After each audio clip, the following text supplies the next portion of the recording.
So in every group of D&D friends, there is always that guy. I seduced the priestess. She's taken a vow of celibacy.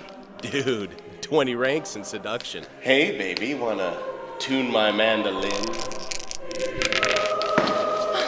I think you all know who I'm talking about, but let's describe him anyway. That guy is just that guy who, for whatever reason, hits on anything and anyone with a pair of legs in a campaign, and sometimes with no legs. So what I always found kind of funny is, this is really consistent in every group. There is always some person who is just trying to, bring, that kind of stuff into a game setting. And it's either usually played for laughs, or it makes a group incredibly uncomfortable. Please understand, the horny bard does not represent us. Most of the time it's played for laughs, and most of the time people just kind of fade to black, and there it is.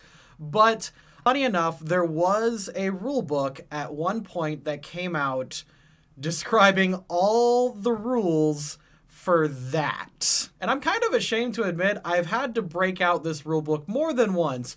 Mostly speaking, I broke out the pregnancy chart and the STD chart. And boy howdy, is this book just full of cool and funny ideas. Admittedly, it actually has a lot of really great concepts in it, and it's worth a read if you can ever get a hold of it. It's called The Book of Erotic Fantasy, and we're going to talk about that more in a bit. This, however, is the story of that guy, and that guy who made a campaign so much better with this book. So this is another one of those college story D&D games. This was a different group of people with a completely different group of friends. I didn't play with them too much, but I did play a couple sessions with them, and it turned out to be a real good time. One guy came up and he had the copy of this book, which, by the way, is very rare and very hard to find. And he was very proud of owning the copy of this book. So we just had this kind of small group. It wasn't very big. It was 2 guys and 2 gals. And we were playing just a basic campaign setting. And that guy brought the book to me, and he told me, I want to play a class from this book. I looked it over, and it was surprisingly interesting. And he rolled it up.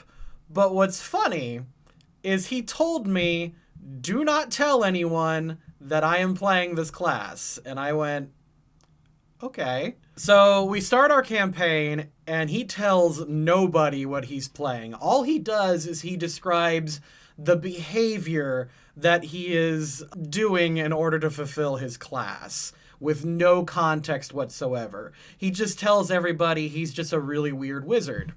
This guy, being that guy, was a kind of an interesting character. He was kind of muscular, and he was actually his character was very physically fit and very attractive. However, he had a prostitute follow him around called Miss Kitty, and he would describe as the class required, he would tell people in the morning that he would sleep with Miss Kitty for a great big long time, and he would roll it every single time.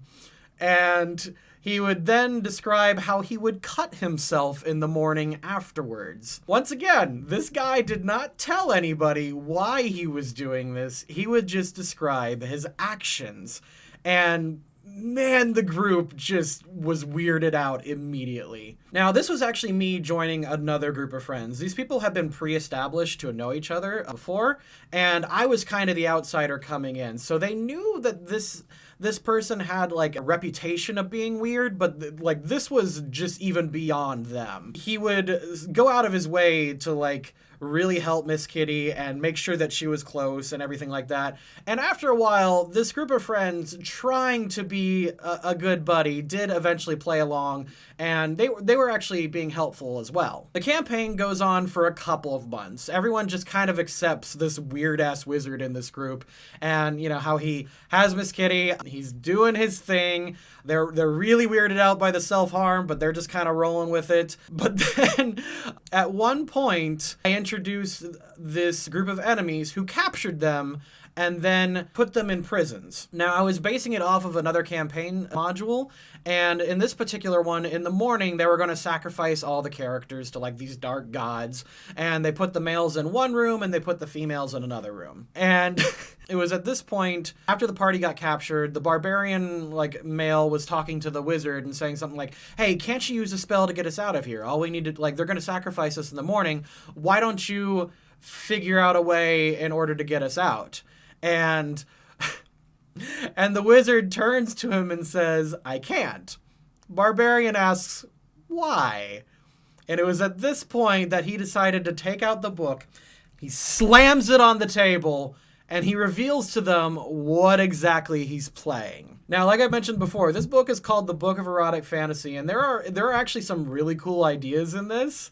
But he chose to take, like, the weirdest yet most interesting class out of all of them. He chose to play what is called a tantrist.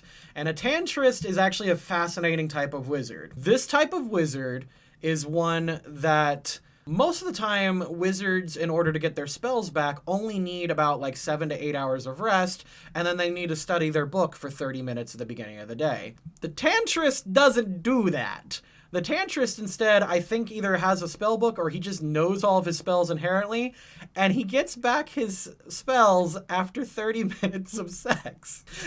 You know where I'm going with this.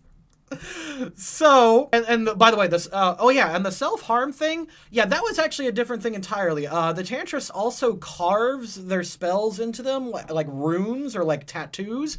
It was an interesting concept that I thought was a little edgy, but like, it didn't really play into much. It was just kind of a neat little thing. So the barbarian says to the wizard, says, oh, well, if that's what you're doing, and the friends finally get a big laugh out of this. They finally realize what the hell this guy was doing. And, like, it all made sense to them. And then the girls start giggling, and the barbarian says to him, okay, so we got the girls here. Why don't you just... And then I stepped in and reminded them, no, you're separated. You're segregated by gender. So the barbarian, who is not gay, is now stuck with the sex wizard. And so... Let's get it on. Vi sitter här i väntan och spelar lite Dota och pushar på och smeker motståndet vi leker. Vi sitter här i väntan och spelar. So later, the girls get rescued by the guys, and, you know, the players all know what's going on, but the characters didn't. And, Miss Kitty knew what was up, and the girls asked, wow, how'd you escape? And the barbarian's like, I don't want to talk about it. And that's really the end of the story. This campaign didn't go on for very long, but it is probably the dirtiest D&D story that I have. I mean, after this point, the joke had just been kind of played out. So now that I think that guy got what he wanted out of the character, I think he was just kind of satisfied. And everyone else, we just kind of continued the story very basically. They got out, they got away from the sacrifice people, they like blew up their temple or whatever. It was just meh, just an average D&D campaign. But I do like telling this story because that implication is just really, really funny. If you like that video, be sure to check out our other D&D stories using the link somewhere. And be sure to check out our Pokemon tabletop game and our merch, and like and subscribe and tap dance on that subscribe button, roll a critical hit on that like button, and ding dong that bell. Bye.